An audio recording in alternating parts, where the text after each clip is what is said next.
నైని, నీలో ఏదో మార్పు వచ్చింది.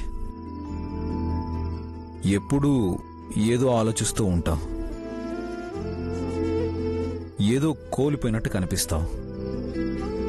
బయటికి చెప్పలేని భయం ఏదో నీలో కనిపిస్తుంది. చెప్పలేని భయం నన్ను వెంటాడుతుంది. అది నాలో దాచుకునే ఉండాలి తప్ప మీకు చెప్పలేను. హలో మేడం, ఏమైంది?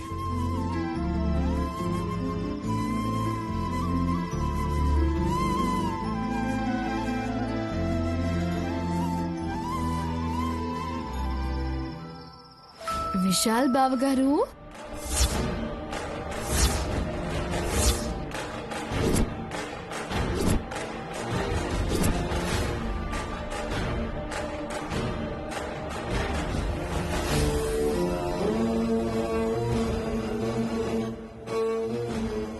జాస్మిన్, ఏమని పిలిచావు? నథింగ్. విశాల్ బాగున్నారా అని అడిగాను, అంతే.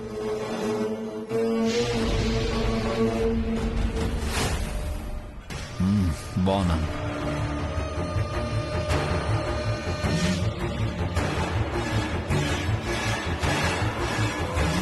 ఏంటి ఈ కొత్త పిలుపు? అదేంటక్క అలా అంటున్నావు? తప్పు లేదు కదక్క. దురంధర అంటే నాకు అమ్మ, విశాల్కి అత్తయ్య, అంటే నాకు బావే కదా అవుతాడు. వరసైన వాణ్ణి వరసతో పిలవడం తప్పు లేదు కదక్కా. ఈ మధ్యలో వచ్చిన వరసలకి పిలుపులకి మురిసిపోకండి జాస్మిన్ అమ్మాయి గారు. ఇవి ఎలా వచ్చాయో అలాగే పోతాయి. ఏమో, ఎవరికి తెలుసు? వరసలు సరసాల వరకు వెళ్తాయేమో. నిన్నటి వరకు జస్ట్ విశాల్, ఈరోజు బావా. ఏమో, రేపు ఈ బావా నా పక్కన నిలబడే మొగుడవుతాడేమో. ఇప్పటికే 2 సార్లు పెళ్లి ప్రయత్నం చేసి భంగపడ్డారు. ఇంకోసారి అలాంటి ప్రయత్నాలు చేసి పరువు పోగొట్టుకోకండి. ఇదే, ఈ కాన్ఫిడెన్స్ చూస్తేనే నాకు చిరెత్తుకొస్తుంది. నీ మాట విశాల్ జవదాటడు అన్న గర్వం నీలో కనిపించకూడదు. అసలే అందరూ నేనేదో నీ దయాదాక్షిణ్యాల మీద ఇక్కడ ఉన్నట్టు చూస్తున్నారు. అది నాకు నచ్చడం లేదు. జాస్మిన్ అమ్మాయి గారు, మీకు ఏది నచ్చినా నచ్చకపోయినా మీరు చేయగలిగింది ఏమీ లేదు. నిజమే, మీ మీద దయతలచి మిమ్మల్ని ఇక్కడ ఉంచాను. మీకిచ్చిన గౌరవాన్ని పోగొట్టుకోకండి. నువ్వు ఒక్క విషయం గురించి మర్చిపోతున్నావు నైని. నీ చెల్లెలి కాపురం డిస్టర్బ్ అవ్వకూడదని మాత్రమే నువ్వు నన్ను ఇక్కడ ఉండనిస్తున్నావు. ఒకవేళ నీ చెల్లి సీక్రెట్ నా గుప్పెట్లో లేకపోతే నువ్వు ఎప్పుడో నన్ను బయట గెంటించేసేదానివి. ఒక్కసారి ఈ గుప్పెట విప్పాను అంటే నువ్వు నీ చెల్లి గేటు బయట ఉంటారు. నేను విశాల్ బెడ్రూమ్ లో ఉంటాను. మరి ఆలస్యం ఎందుకు జాస్మిన్ అమ్మాయి గారు? ఆ గుప్పెటేదో విప్పేయచ్చు కదా. మీరు అనుకున్నట్టే అన్ని జరుగుతాయి కదా.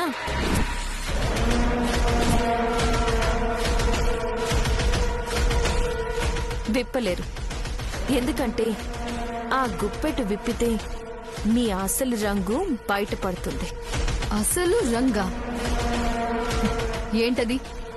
పెళ్లి జరిగిన రోజు సుమన గర్భవతి కాదని మీరక్కడే నిరూపించే అవకాశం ఉంది. కాని నిశ్శబ్దంగా ఉండిపోయారు. అప్పుడు చెప్పకుండా దాచారు అంటే మీరేదో కుట్ర పన్నారని అందరికీ తెలిసిపోవడం ఖాయం. అప్పుడు నాకంటే ముందు మీరు బయటికి వెళ్తారు. అదే మీరన్నారే, గేటు బయటికి. నేను నోరు విప్పితే మీకు ఎంత ప్రమాదమో నువ్వు గుర్తించలేకపోతున్నావు నైని. ఇప్పటికే నా చెల్లి పెళ్ళైపోయింది కాబట్టి తను చేసిన పనికి మహా అయితే 4 అక్షింతలు పడతాయి అంతే. కానీ మీరు చేసిన పని బయటపడితే ఇక మిమ్మల్ని ఈ ఇంటి ఛాయల్లో కూడా ఉంచరు. కేవలం మీరిక్కడ ఉంటున్నది నేను పెట్టిన భిక్ష అన్న విషయం మర్చిపోకండి. ఎంత అహంకారంగా మాట్లాడుతున్నావు? ఏమన్నా నీ భిక్ష చూస్తా. నువ్వు పెట్టాలనుకుంటున్న భిక్ష నిన్ను రేపు ఎలా శిక్షిస్తుందో నీకే తెలుస్తుంది. నేను శిక్ష వేశాను అంటే నిన్ను రక్షించటానికి కూడా ఎవ్వరూ ఉండరు. Wait and see. చూడండి జాస్మిన్ అమ్మాయి గారు, మనుషులకి పశువులకి తేడా ఏంటో తెలుసా? మనిషి అన్నాక మంచితనం, మానవత్వం లాంటివి ఉంటాయి. అవి లేని నాడు ఇదిగో ఇలా మీలాగే ప్రవర్తిస్తారు. అంటే నువ్వు నన్ను పశువు అంటున్నావా? ఎదుటి వాళ్ళ జీవన శైలిలోకి తొంగి చూడ్డం, వాళ్ళ భావోద్వేగాలతో ఆడుకోవడం, వాళ్ళ జీవితాల్ని నాశనం చేయాలని చూడ్డం, ఇలాంటివి చేసే వాళ్ళని ఏమనాలో మీరే నిర్ణయించుకోండి.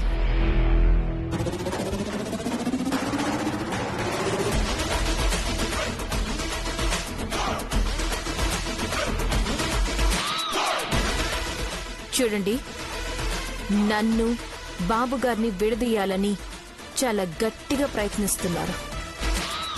అది మీ వల్ల కాదు.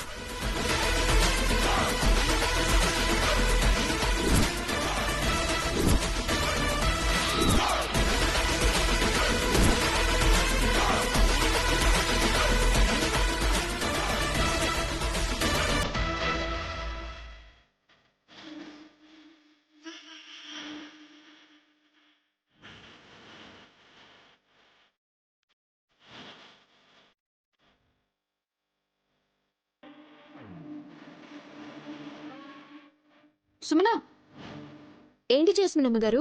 ఒకసారి లేదా?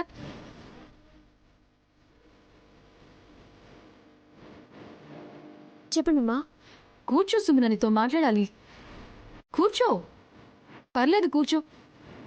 నాతోనా? నాతో ఏం మాట్లాడాలి అమ్మగారు? నువ్వు మీ అక్కలాగా కాదు, అందరితో కలిసిపోతావు సుమనా. అందుకే నీతో మాట్లాడాలి అనిపిస్తుంది. థాంక్స్ జాస్మిన్ అమ్మగారు.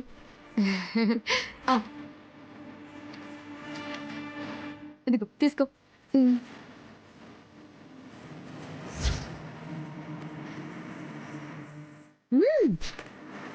వలలో పడింది. ఇప్పుడు చెప్తా అక్కా చెల్లెళ్ళ సంగతి.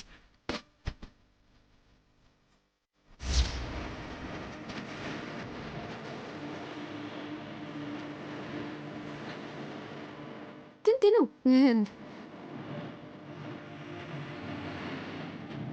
మీరంటే మా అక్కకెందుకు అమ్మగారు? అస్సలు గిట్టదు. అదే నాకు అర్థం కాదు సుమనా. నన్ను చూస్తే చాలు మీ అక్క ఫేసు మాడిపోతుంది. బాగుందా?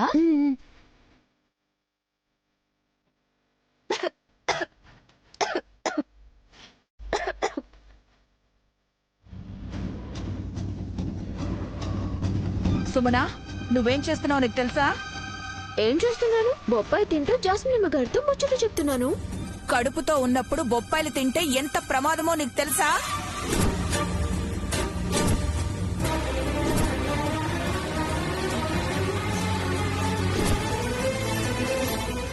ఏంటి? బొప్పాయి తిందా? అయ్యో,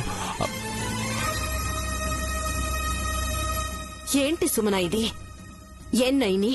సుమన్ అంటే చిన్నపిల్ల, దానికేమీ తెలీదు. నువ్వు చెప్పాలి కదా.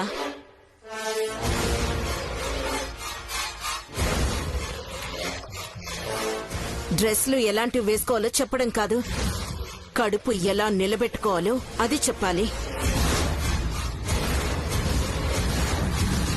మీ చెల్లి కడుపులో ఈ ఇంటి వారసుడు పెరుగుతున్నాడు. టైంకి ఎలాంటి ఫుడ్ తీసుకోవాలో చూసుకోవాల్సిన బాధ్యత నీకు లేదా?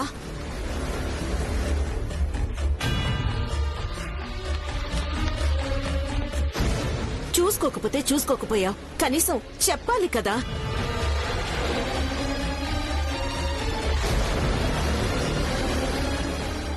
కనకపు సింహాసనం మీద కూర్చున్న సునకల్లాగే ఉంటుంది ఈ అక్క చెల్లెళ్ల వరస. ఇంత పెద్ద ఇంటి కోడళ్ళైపోతే సరిపోదు, ఇక్కడుండే బరువు బాధ్యతలు కూడా తెలుసుకోవాలి. మిగిలిన వాళ్ళు మాత్రం దుర్ద పిన్నిలా టైంకి తింటూ తర్వాత గొరక పెట్టి నిద్రపోవాలి. ఏ హాస్, కడుపొచ్చింది నాకా సుమనకా? జాగ్రత్తలు తీసుకోవాల్సింది నేనా సుమనానా? హ, జాగ్రత్తలు చెప్పడం కూడా తప్పేనా? ఈ వయసులో నీకు కడుపు బాగుండదులే దుర్ద పిన్ని. హాసిని, నువ్వు మరీ హద్దు మీరి మాట్లాడుతున్నావు. నైని, లేని ప్రెగ్నెన్సీకి నిన్ను అందరూ అనుమానించేలా చేశాను. అప్పుడే ఏమైంది? ఈ ప్రెగ్నెన్సీని అడ్డం పెట్టుకుని నీకు నిద్ర లేకుండా చేస్తాను. విశాలాక్షమ్మ తల్లి, ఈ గండం నుంచి సుమన ఎలా బయటపడుతుందో తెలియడం లేదు. దీనిది నిజమైన కడుపు కాదని తెలిస్తే అమ్మగారు సుమనని క్షమించరు. సుమనా, ఇప్పుడు ఎలా ఉందమ్మా? ఈసారి ఏవి పడితే అవి తినకు. తెలియకపోతే నన్ను అడుగు, నేను చెప్తాను ఏం తినాలో ఏం తినకూడదు. సరేనా? అలాగే అమ్మగారు. సుమన, నీకు బిడ్డ స్పర్శ తెలుస్తుంది కదా? లోపల ఇబ్బంది పడుతున్నట్టు కాలుతో తన్నుతున్నాడా? ఇంకా నీ కడుపులో ఏమేం మార్పులు వస్తున్నాయో అబ్జర్వ్ చేస్తున్నావా?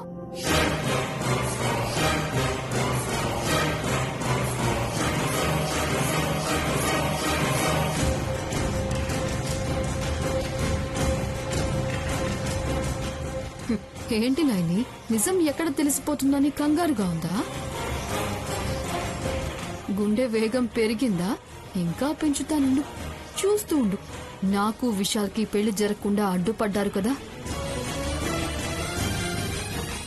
మీ అక్క చెల్లెళ్ళు, దానికి 10 పనిష్మెంట్ మీకు నేనిస్తాను. రెడీగా ఉండండి. సుమనా, నువ్వు ఈ సమయంలో చాలా జాగ్రత్తగా ఉండాలి. లేకపోతే చాలా ప్రమాదం. అయినా నీకు బొప్పాయి తినమని ఎవరిచ్చారు సుమనా?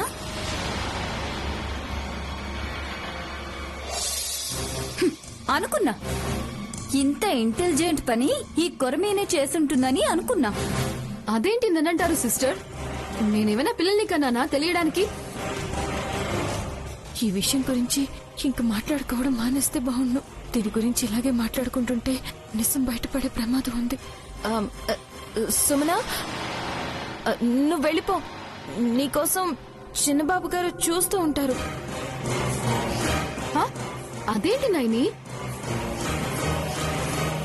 అందరూ సుమనకి జాగ్రత్తలు చెప్తూ ఉంటే అలా వెళ్ళిపోమని చెప్తున్నా?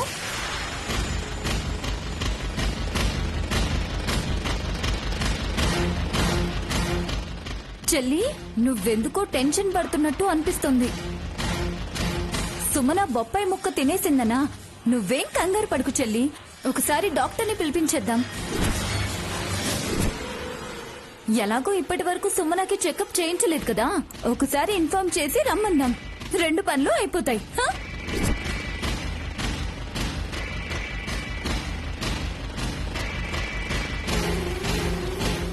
హాసిని సిస్టర్ సరైన టైంలో మంచి ఐడియా ఇచ్చింది.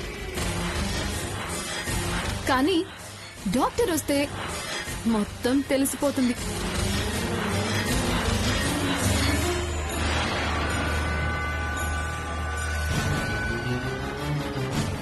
మొత్తం తెలిసిపోవడం ఏంటి జాస్మిన్ పాప? అదే, కడుపులో బిడ్డ పరిస్థితి మొత్తం తెలిసిపోతుంది అంటున్నాను.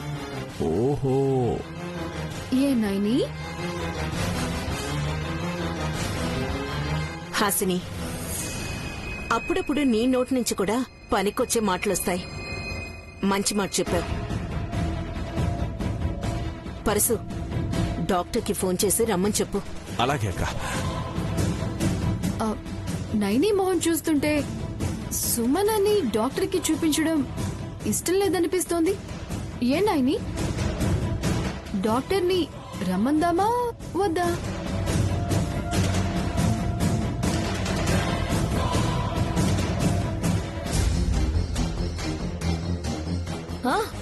రమ్మనండి.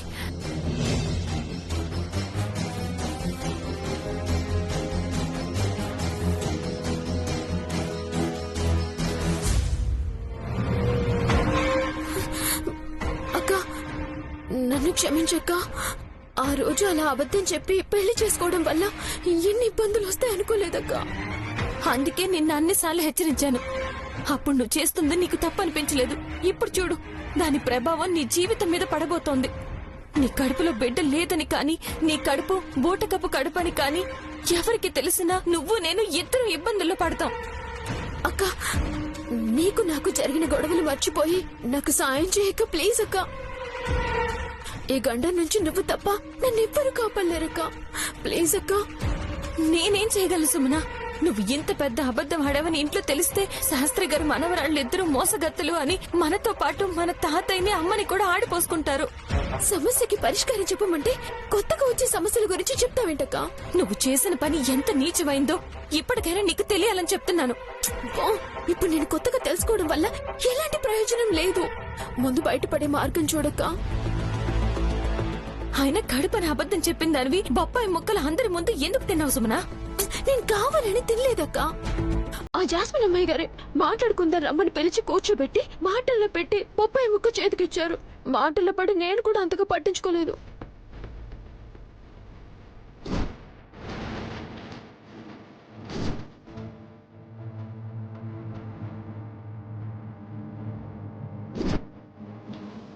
ఈ జాస్మిన్ అమ్మాయి గారికి ఇంకేం పని ఉండదు. ఎప్పుడు ఏవో కుట్రలు పనుతూనే ఉంటారు. అక్క చెప్పక్క, ఏం చేద్దాం? చెల్లి, ఏంటి ఇద్దరు తెగ గుసగుసలాడుకుంటున్నారు? ఏ విషయం గురించి? ఆ, ఏం లేదు హాసనమ్మ గారు. అది డాక్టర్ గారు వస్తున్నారు కదా. సుమన కొంచెం కంగారు పడుతుంటే ధైర్యం చెప్తున్నానంతే. సుమన, నువ్వేం టెన్షన్ పడకు. వచ్చేది చాలా మంచి డాక్టర్, మంచి హస్తవాసి ఉన్న డాక్టర్ కూడా. నీకేం భయం లేదు, మొత్తం ఆవిడే చూసుకుంటారు.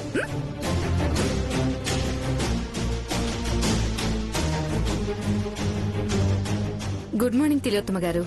Good morning doctor. అమ్మా సుమనా, త్వరగా రా అమ్మా. డాక్టర్ గారు వచ్చారు. చెకప్ చేయించుకుందు గాని.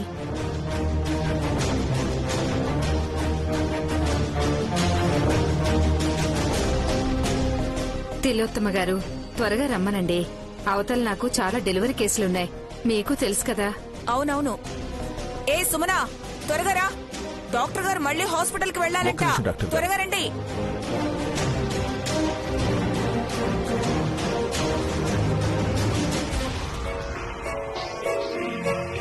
చెల్లి రండి, రా. అక్క ఏదో వచ్చి రా. కడుపొచ్చిన వాళ్లకన్నా అది చూసే వాళ్ళకే ఆతృత ఎక్కువ ఉన్నట్టుంది ఇక్కడ. ఏ హాస్, నువ్వంటున్నది నన్నే కదా? తెలుసు కదా, మళ్ళీ కన్ఫర్మేషన్ అవసరమా? ఏయ్ నిన్ను. దురంధరా, నువ్వు ఆగుతావా? సుమనా, నువ్వు లోపలికి వెళ్ళు. అక్క నువ్వు తోడురా అక్క. వస్తాను, ముందు నువ్వు వెళ్ళు. నైని, నీ చెల్లి జీవితానికి ఇంత తొందరగా ఎండు కార్డు పడుతుందని నేను ఊహించలేదు. So sad. ఇప్పుడు నీ చెల్లి ప్రెగ్నెన్సీ సంగతి బయటపడిందే అనుకో, నీ జీవితానికి కూడా శుభం పడుతుంది. అప్పుడు ఎంచక్కా నేను విశాల్ పెళ్లి చేసుకుంటాము. పగటి కలలు కనకండి జాస్మిన్ అమ్మాయి గారు. కష్టం ఇచ్చిన దేవుడు దానికి పరిష్కారం కూడా చూపిస్తాడు. మేడం, రూమ్ ఎక్కడా? ఆ, ఈ రూమ్లోకి వెళ్ళండి. పదమ్మా.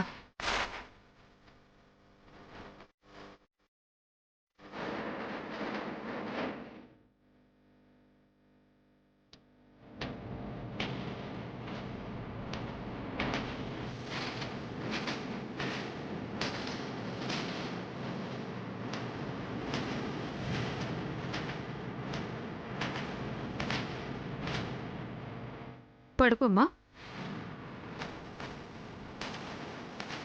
పడుకోమ్మా.